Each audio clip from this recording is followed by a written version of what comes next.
Let me ask, what have you learned recently?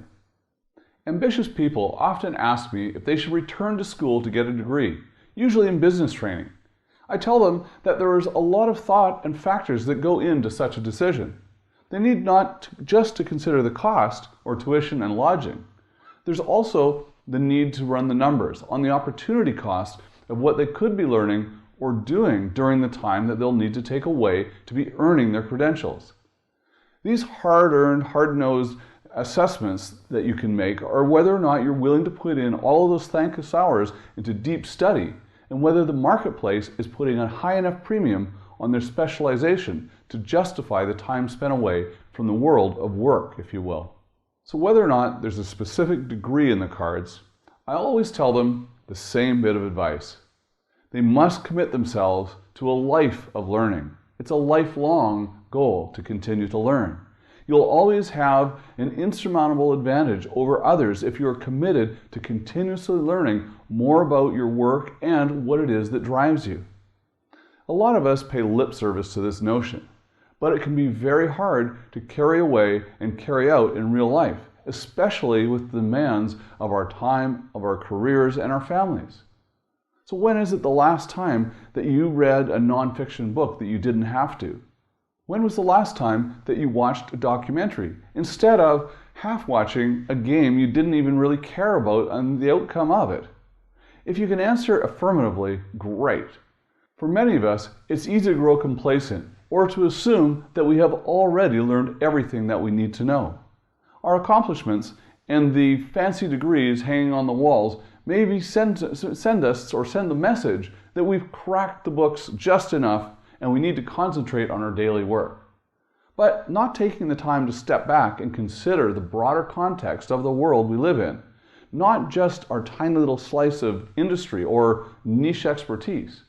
We are missing out on a lot of opportunities that we could and should be thinking about. You may say that you're too busy to spend time with musty old books when there are deals to close. Well, are you busier than Bill Gates? He certainly makes time to stay up to date and self-educate on a regular basis. You may consider this not to be a fair comparison. Bill Gates has just about all the wealth in the world that anyone could imagine, not to imagine a world-class staff to delegate to. Well, regardless, it is surely a time-intensive drain to run a globally dominant software company, and later to lead a campaign to eradicate poverty and disease around the world. The man is surely among the busiest on the planet, with huge stakes hanging over how he chooses to spend his precious focused time. It has been estimated, by the way, that it would be a waste of Gates' time to bend over and pick up a $100 bill lying on the ground, given the value of every second of his time. If you ask me, he should still pick it up unless he is in tremendous hurry to get somewhere. But that's another topic. Twice each and every year, no matter what else is going on in his business, the Seattle tech magnate famously takes what he calls a think week. It's a chunk of time he holds sacred in which he holds up in a cabin somewhere with nothing but research papers and books taking a long view toward where technology is headed and the possibilities for where Microsoft should be headed as well. No phone calls, no meetings, no interruptions for emergencies that will have faded from his memory by the next day. Nothing but copious reading until Gates' eyes are practically bleeding. You may not have the luxury of setting aside as much time as Gates to take a long view, but it's certainly worth carving out blocks of time when you can to take a step back and consider the state of your industry and where the world is headed. There are plenty of resources and strategies that you can take advantage of to help you keep learning and ensure that your education is an ongoing strategic component of your wealth plan. Take advantage of local free resources.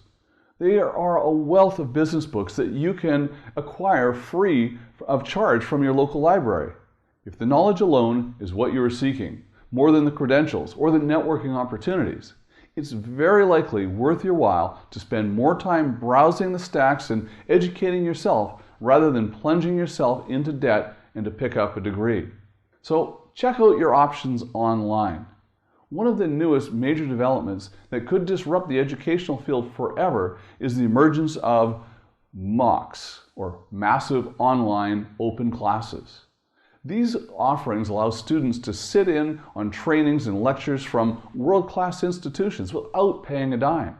Innovations such as this recognize that the world has shifted, and many students can't justify the prohibitively high cost of even auditing just a few courses from many institutions. By pooling resources and content online, students now have the greater chance to learn the skills and context that they need from renowned schools like Harvard, MIT to boot, without burning a hole into their wallet and really going into a life-challenging debt in some cases. Always be reading. This is really critical. Gates is not alone in his zest for books. One of the single most consistent traits that you'll find among the very successful is the love of reading and books. In their precious downtime, there is a reason why high achievers snap from the television set and instead make time to settle in with a good book. There's something more permanent and lasting in books that endures the greater power than a hot story of the day that bounces around on the internet, only to be forgotten, really, by almost instantaneously. If you can't seem to find the time to settle in with a good book, try to find some alternative strategies, like listening to books on tape during your commute to the work every day. There's a lot of spare moments throughout your day that you could be making better use of, instead of allowing your thoughts to be dictated by pop music or talk radio. Commit to using your daily commute as another chance to continue feeding your mind and really bettering yourself all the way around. Paint outside the lines. Don't just fall into the trap of just brushing up on your area of expertise or some specific area of business. The way to avoid tunnel vision is to be widely educated and read in areas beyond your narrow slice of the market. Don't think of education as just a means to get better at your job, but a chance to be a more rounded, worldly person. You might dread the idea of cracking open a novel or a book on history, but you could be surprised at the new ideas that you will generate if you venture outside of your comfort zone just a little bit. So, when was the last time that you took time to reflect on where your business is headed? I love to read and make it a goal of mine to read a book a week. And you can do the same using the strategies I've just talked about. When was the last time you took time to reflect on where your business is headed? Do you have the rituals in place to help you block out distractions and focus on staying up to date on the larger vision where the world is heading? Have you taken advantage of the educational resources that you would recommend to others? This is a very important topic and something to strongly consider and weave into your life. Be sure to visit my website, TonyNewmeyer.com, where you can register to receive articles and more.